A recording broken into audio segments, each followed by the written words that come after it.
Horas, Horas, balik ke Akademi dari tepian Danau Toba yang indah.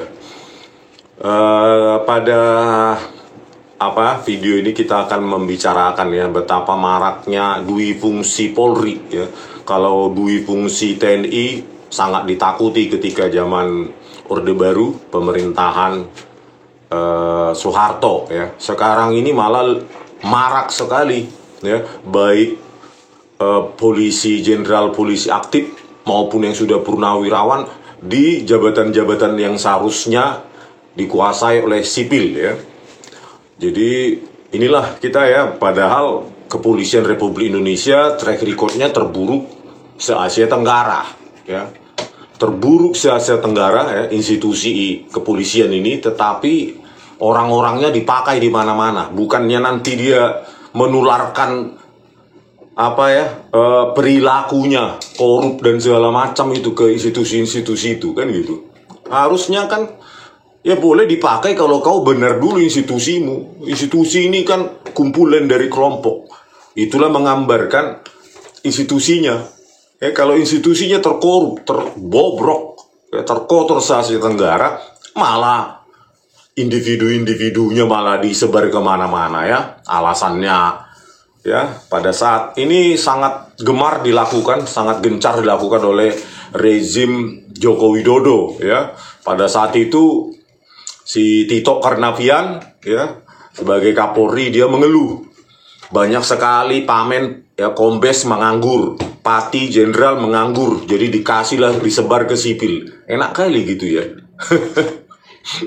Jadi fungsi Polri ini sudah sangat merebak ya kemana-mana mereka. Nanti saya bacakan satu persatu apa gunanya. Memangnya nggak bisa dipegang sipil ya. Sampai urusan beras juga dipegang purnawirawan polisi gitu ya. Jadi semua mereka, sampai PSSI juga. Jadi ya, padahal si Tito Karnavian ini itulah begunya rekayasa ya.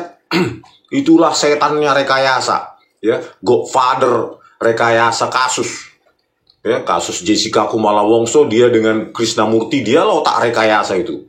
Dia mengotak-atik barang bukti digital, video CCTV, menggunakan ahli forensik Mabes Polri itu, Muhammad Nur Al-Azhar dan Christopher Hariman Rianto, pakai software gratis di Redsoft dan Freemake. Ya, itulah manusia rusak itu yang mengusulkan ke Joko Widodo ya. Jadi pada saat rezim Joko Widodo ini, Polri itu sangat diistimewakan ya, dipakai di mana-mana ya, disebar kemana-mana. Bukan hanya yang purnawirawan, juga yang aktif juga ya. Ini satu ya, Kepala Badan Narkotika Nasional Komjen Heru Winarko, Kepala Badan Nasional Penanggulangan Terorisme Komjen Suhardi Alyus ya, disebar mereka semua. Yang nggak dapat yang lain ya, Direktur Utama Bulog Komjen Purnawirawan Budi Waseso ya, terus Irjen juga loh, maksud saya Inspektur Jenderal di Kementerian juga ya, Inspektur Jenderal Kementerian Perindustrian Komjen Setio Wasisto, terus Direktur Jenderal Imigrasi Kementerian Hukum dan Hak Asasi Manusia Irjen Purnawirawan Roni Sompi, terus Kepala Badan Intelijen Negara Jenderal Purnawirawan Budi Gunawan, terus Ketua Komisi Pemberantasan Korupsi periode 2019-2023 Komjen Firly Bahuri, itulah yang tersangka itu sekarang ya, belum ditangkap-tangkap. Terus yang periode 2024-2029 juga Komjen Setio Budianto ya. Terus Menteri Dalam Negeri, inilah si penipu prekayasa itu ya, Vito Corleone versi Indonesia ya, Godfather rekayasa kasus Tito Karnavian. Sampai sekarang orang ini pengecut, orang ini ya, nggak berani menersangkakan saya ya. Kalau ditersangkakan saya malah makin ribut ya. Saya sebar semua, sampai saya tulis tulisan ke luar negeri ya. Terus Ketua Umum Persatuan Sepak Bola Indonesia PSSI Komjen Iriawan Ini udah masuk Gerindra kalau nggak salah ini. Bayangkan ya, mulai dari purnawirawan sampai jenderal aktif menempati pos-pos penting yang harusnya dipegang oleh sipil juga bisa. Apa hebatnya mereka kan gitu. Inilah ya hasil lobinya Tito Karnavian ke Presiden Joko Widodo saat itu. Terus ada lagi pati yang lain bertugas di kementerian. Ya, ini yang saya dapat ya. Kalian pasti nanti kasih komentar di mana-mana mereka yang lain ya. Pertama, Brigjen Polisi Hermanta. Ya, yang bertugas di ini lulusan Akpol 96. Yang menjabat staf ahli menteri ya. Jadi bukan hanya dirjen, irjen, ya, inspektur jenderal, direktur jenderal, staf ahli menteri juga. Semua mereka borong. Staf ahli menteri bidang hukum dan reformasi birokrasi. Apanya yang mau direformasi? Kalau mereka mampu, ya reformasi saja tubuh Polri itu. Supaya jangan terkorup saja Tenggara kan. Dibenahi dulu institusi kalian, baru membenahi institusi orang lain. Ya. Reformasi birokrasi perhubungan pada Kementerian Perhubungan. Ya, inilah dia Brigjen Polisi Hermanta. Ya, bintang 1. Terus yang kedua juga, bintang 1 juga ini, Brigjen Polisi Ratna Pristiana Mulya. Ya, menjabat Direktur Intelijen Keimigrasian, Direktorat Jenderal Imigrasi Kementerian Hukum dan Hak Asasi Manusia. Ya. Inilah yang pernah dijabat nih, Brigjen Polisi Ratna Pristiana Mulya, ya. Makanya kalau mereka ini orang-orang hebat, ya, polisi bintang 1, 2, 3 ini, sebelum mereka diterjunkan ke kementerian lain untuk membenahi atau membantu membenahi, ya urus saja dulu institusi kalian, biar jangan terkorup se Tenggara kan, biar jangan menjadi itu jago peras, ya, jualan narkoba seperti Teddy Minasa. Belum lagi rekayasa kasus Verdi Sambo, rekayasa the mastermind of rekayasa Tito Karnavian. Biar jangan terkotor saja Tenggara. Harusnya sebelum orang ini diterjunkan ke kementerian lain, ya harus membenahi apanya ya, institusinya. Terus Brigjen Polisi Anom Wibowo juga ini ya, menjabat Direktur Penyidikan dan Penyelesaian Sengketa, Direktorat Jenderal Kekayaan Intelektual. Terus ada Irjen Polisi Andri Wibowo ya, sebagai staf ahli ideologi dan konstitusi, Kementerian Koordinator Bidang Politik Hukum dan Keamanan, Kemenko Polhukam. Ya. Terus Irjen Polisi Victor Gustav Manopo ya, sebagai Direktur Jenderal Pengelolaan Ruang Laut Kementerian Kelautan dan Perikanan, KKP. Banyak kali ya, ini yang kedapatan nih. Terus Irjen Polisi Lotaria Latif, dia menjabat Direktur Jenderal Perikanan Tangkap Kementerian Kelautan dan Perikanan, KKP. Terus Komjen Tomsi Tohir Balau ya, sebagai Inspektur Jenderal Kementerian Dalam Negeri. Waduh, semua diborong orang ini ya. Komjen Polisi Rudi Herianto Adinugroho ya, menjabat sebagai Sekretaris Jenderal Kementerian Kelautan dan Perikanan. Wah, KKP ini semua isinya polisi ya. Sekalian aja di bawah Kapolri. Ini kan semua di bawah Kapolri ya. Aduh. Terus sekarang ini ya, mantan Kapolda Jawa Timur ya, pada saat tragedi Kanjuruhan ya, yang menewaskan 135 orang. Nah, inilah orangnya, nggak dihukum ini ya, Irjen Polisi Niko Afinta. Sekarang dia Sekretaris Jenderal Kementerian Hukum dan HAM ya. Nah, inilah dia ya, aduh Kementerian Hukum dan HAM ya, baru dilantik. Adapun Menteri Hukum dan Hak Asasi Manusia Supratman Andi Atas melakukan pelantikan tersebut. Supratman juga menyampaikan pesan kepada Niko Afinta atas jabatannya yang kini harus ditanggungnya.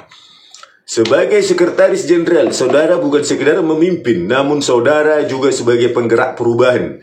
Tidak hanya membantu Kemenkumham mencapai visi dan misinya, tetapi juga dalam menjaga kepercayaan publik, katanya melansir dari Kemenkumham Banten. Nah, jadi terus untuk apa orang ini ada disebar-sebar ke yang seharusnya dijabat oleh sipil? Ya, padahal institusinya tempat dia berasal pun hancur. Tempat dia berasal, berkarir, terbukti Indeks Mundi mengatakan, ya, itu terkorup se-Asia Tenggara. Se-Asia Tenggara aja terkorup, kalah sama Birma atau Myanmar, Thailand, ya, Filipina dan lainnya. Malah orang ini disebar. Kalau mereka memang bagus, harusnya kan institusinya bagus. Atau ya jangan disebar dulu. Sebelum mereka ini memperbaiki institusinya yang terkorup se-Asia Tenggara, ya, yang jago rekayasa, jago peras, jago malak-malak. Tito Karnavian aja sebagai mantan Kapolri, godfather rekayasa kasus. Bagaimana lah anak buahnya, ya? Si Muhammad Nur Al-Azhar itu kepala lab subdit komputer forensik, penipu, menggunakan software gratisan, Iresoft dan Freemake untuk mengotak-atik. Ya, belum lagi apanya itu, toksikolognya itu, Nur Samran Subandi, salah hitung, harusnya 1620, dia itu 1639. Waktu masuknya cyanida, available judi. Kayak mana orang ini mau membenahi kementerian yang tempat mereka disebar? Apa nggak tambah parah tempat mereka yang disebar ini kan?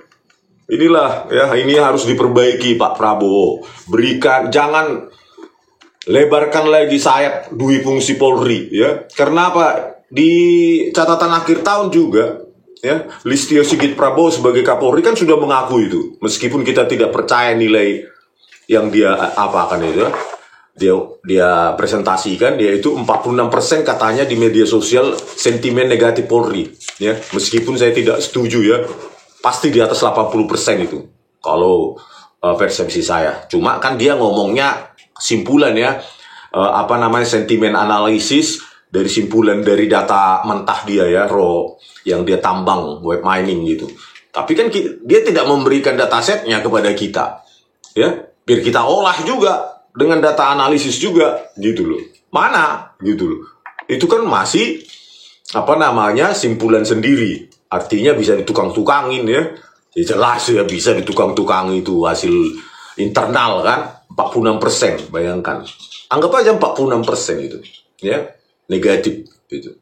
Itu saja sudah ponten 5 sebenarnya kan, 5,4 berarti sisanya yang netral, tidak tahu, atau yang positif. Berarti pontennya sebenarnya kalau dari takaran dia dari 10 itu cuma 5,4, ya. Kalau anak SD itu nggak lulus 5,4. SMP juga, SMA juga, kuliah juga paling ponten D itu, ya, nilai D itu. Nilai D itu lulus tapi lulus tapi tidak lulus gitu loh. Karena apa? Nanti IPK kumulatifnya banyak D, nggak lulus dia, ya kan?